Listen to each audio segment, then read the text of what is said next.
নমস্কার বন্ধুরা, আমি সঞ্জু। প্রত্যেক দিনের মতন আজকেও দুর্দান্ত একটা রেসিপি নিয়ে চলে এসেছি। আজকের রেসিপি এগ চিলি। তো দেখো, এগ চিলি করার জন্য আমি এখানে 5টা ডিম প্রেসার কুকারে একটা সিটি দিয়ে ঠান্ডা করে খোসা ছাড়িয়ে নিয়েছি। এবারে ডিমগুলোকে আমি দু আধখানা করে নিচ্ছি। বন্ধুরা, তোমরা তো চিলি চিকেন, চিলি পনির বা এগ চিলি অনেক তৈরি করে খেয়েছো, বাট আজকে আমি কিভাবে তৈরি করছি সেটাই তোমাদের সাথে শেয়ার করছি। তো দেখো, সমস্ত ডিমগুলোকে আমি দু আধখানা করে নিয়েছি। এবারে আমি এগুলোকে একটু নুন আর একটু হলুদ, একটু গোলমরিচ দিয়ে ভালো করে মেখে নেব।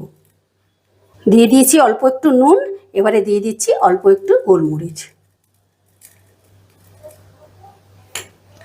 এগুলোকে এবারে নুন আর গোলমরিচ দিয়ে একটু মাখিয়ে রেখে দিচ্ছি।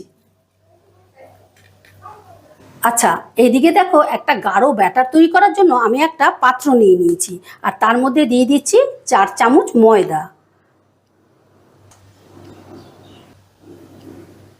দিয়ে দিলাম 4 চামচ কর্নফ্লাওয়ার। আমি এই বড় চামচটার 4 চামচ দিচ্ছি ভর্তি ভর্তি করে।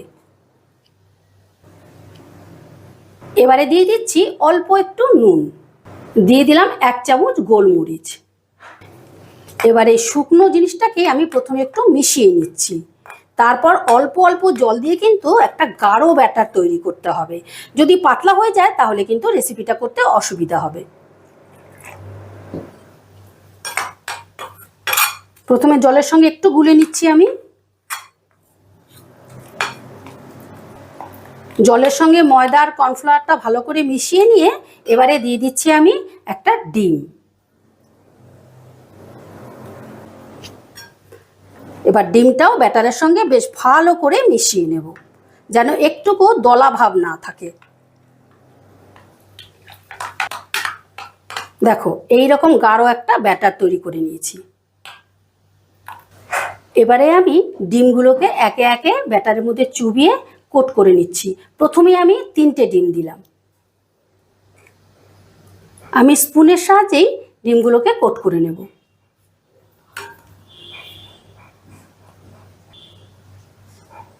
দেখো, ভালো করে ডিমগুলোকে আমি কোট করে নিলাম। এইদিকে দেখো, গ্যাসে কড়া বসিয়ে আমি তেল দিয়ে দিয়েছি। তেলটা অলরেডি গরম করে নিয়েছি। এবারে গ্যাসের আঁচটা আমি মিডিয়ামে রেখে একে একে ডিমগুলোকে আমি ভেজে নিচ্ছি।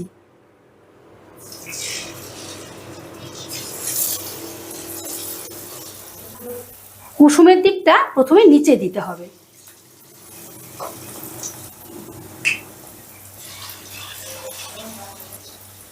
প্রথমে আমি 4 টুকরো ডিম দিয়ে দিলাম।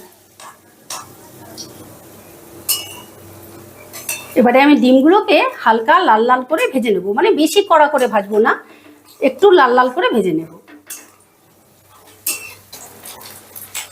ডিমের একটা পিঠ ভাজা হয়ে গেছে, এবারে আমি উল্টে দিচ্ছি। দেখো, ডিমগুলোকে আমি হালকা করে ভেজে নিয়েছি। এবারে ডিমগুলো তুলে নিচ্ছি, আর এই সেম প্রসেসে আমি বাকি ডিমগুলোকেও ভেজে নেব।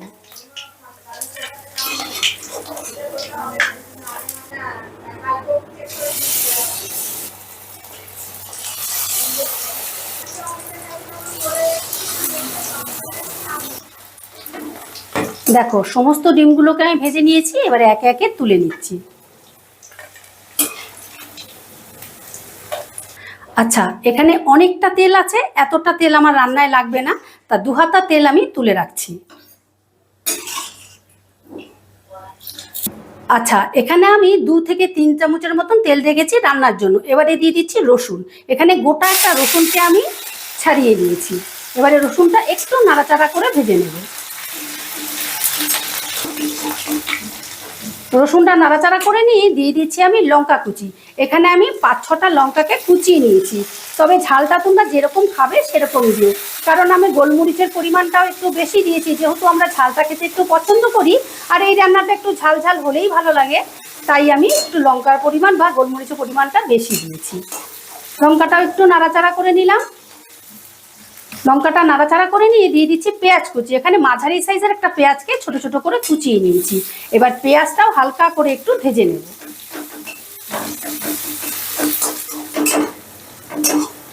পেঁয়াজটা কিছুক্ষণ নাড়াচাড়ার পর যখন এরকম সফট হয়ে আসবে তখন দিয়ে দিচ্ছি আমি বড় সাইজের একটা পেঁয়াজ।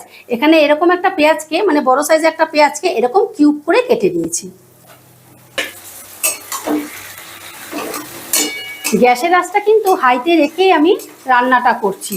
এই রান্নাটা কিন্তু গ্যাসের আঁচটা হাইতে রেখেই করতে হবে, মানে প্রথমের দিকে একটু মিডিয়ামে রাখতে হবে, তারপর হাইতে রাখতে হবে।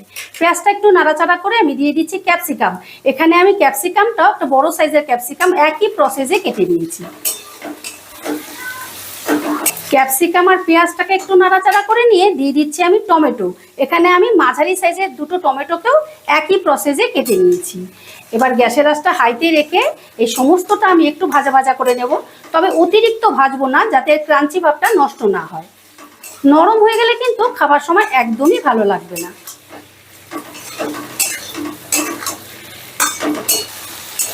সমস্ত সবজিগুলো নাড়াচাড়া করে নিয়ে এবারে দিয়ে দিচ্ছি আমি মশলা। প্রথমেই দিয়ে দিচ্ছি স্বাদ মতো নুন। আমাদের কিন্তু ডিম মাখাতেও নুন আছে, ব্যাটারেও নুন আছে, আর কি বলে সসেও নুন আছে, সেই জন্য নুনটা একটু বুঝে দিতে হবে। দিয়ে দিচ্ছি 1 চামচ গোলমরিচ, মানে গোলমরিচের গুঁড়ো। কালারের জন্য দিয়ে দিলাম অল্প একটু কাশ্মীরি লঙ্কার গুঁড়ো। এবার টেস্টের ব্যালেন্সের জন্য দিয়ে দিচ্ছি অল্প একটু চিনি। এবারে সমস্তটা আবারও একটু মিশিয়ে নিচ্ছি।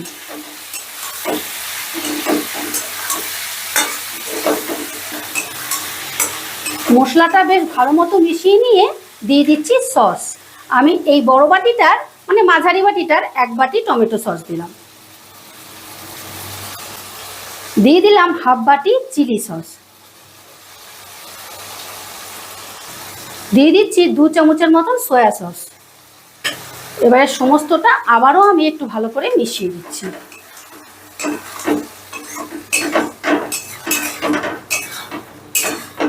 সমস্তটা বেশ ভালো করে মেশানো হয়ে গেলে এবারে দিয়ে দিচ্ছি ভেজে রাখা ডিমগুলো।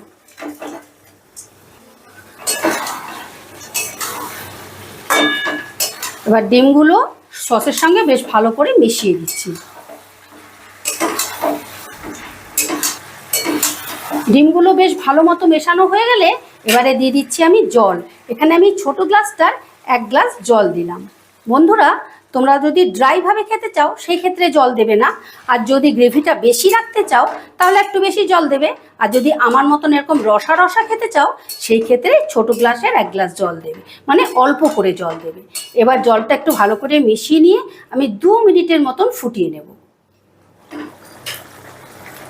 গ্রেভিটা একটু ফুটে গেলে দিয়ে দিচ্ছি আমি কর্নফ্লাওয়ার। এখানে আমি অল্প একটু জলের মধ্যে 1 চামচ কর্নফ্লাওয়ার বেশ ভালো করে গুলে নিয়েছি। এই কর্নফ্লাওয়ারটা দেবার সঙ্গে সঙ্গে দেখবে গ্রেভিটা ঠিক হয়ে গেছে।